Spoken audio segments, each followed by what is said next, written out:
Mets get Eduardo Escobar and Canha and Starling Marte. All three veteran bats, especially Marte, could have conceivably been fits for the Marlins. Over the course of a few hours Friday night, the Mets nabbed free agents Eduardo Escobar, Canha and Starling Marte for a combined $124.5 million commitment. Per multiple reports. The only NL East defense that was as impotent as the Marlins for long stretches of the 2021 season projects to be far superior next season. Escobar has agreed to a 2-year, $20 million deal with a club option for 2024. Canha received an identical contract structure except with a $26.5 million guarantee. Marte, who had a wide variety of suitors, successfully sparked a bidding war among them, culminating in his 4-year, $78 million contract.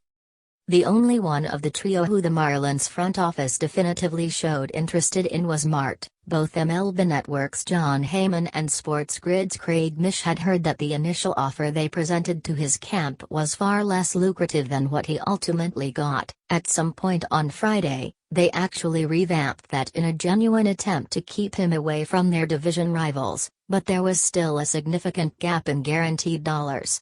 According to Barry Jackson of the Miami Herald, Miguel Rojas went out of his way to endorse Escobar, his fellow Venezuelan countryman. Apparently, the Marlins decision-makers were less enamored with him. To be fair, Escobar's fit would have been clunky on a club that already has Brian Anderson and Jazz Chisholm Jr. Slated to be their main options at third base and second base, respectively.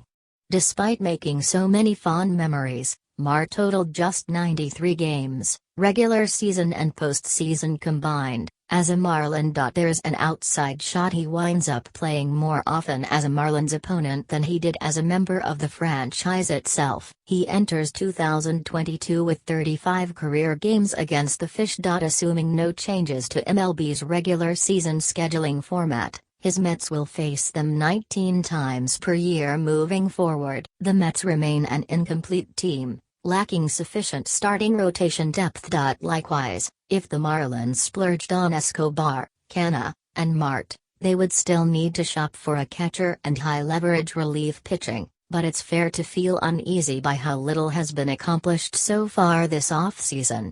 With only 5 days remaining until an expected MLB lockout, the Marlins have all of the same glaring flaws they had 2 months ago. They capitalized on the Rays' roster crunch and acquired Louis Head, who's a candidate to crack their opening day bullpen. Per Mish, they are on the verge of inking Sandy Alcantara to a 5-year contract extension, and that's it.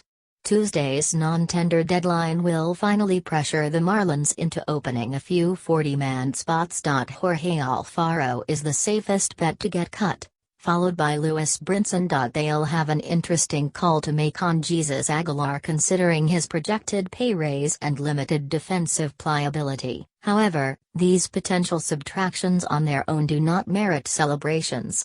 Fish Stripes deputy editor Louis Addeo-Weiss and myself have been proponents of pursuing free agent Chris Taylor. I worry that Friday's action strengthens his leverage. Nearly 2 years younger than Marte with comparable recent production at the plate, Taylor will aim to surpass his $78 million earnings. Practically every wannabe contender aside from the Mets should at least be kicking the tires on him. Assuming Taylor's price proves to be exorbitant, the Marlins would have to pivot to the trade market for a quality center field solution. Stay glued to FS for coverage of all the pre-lockout chaos.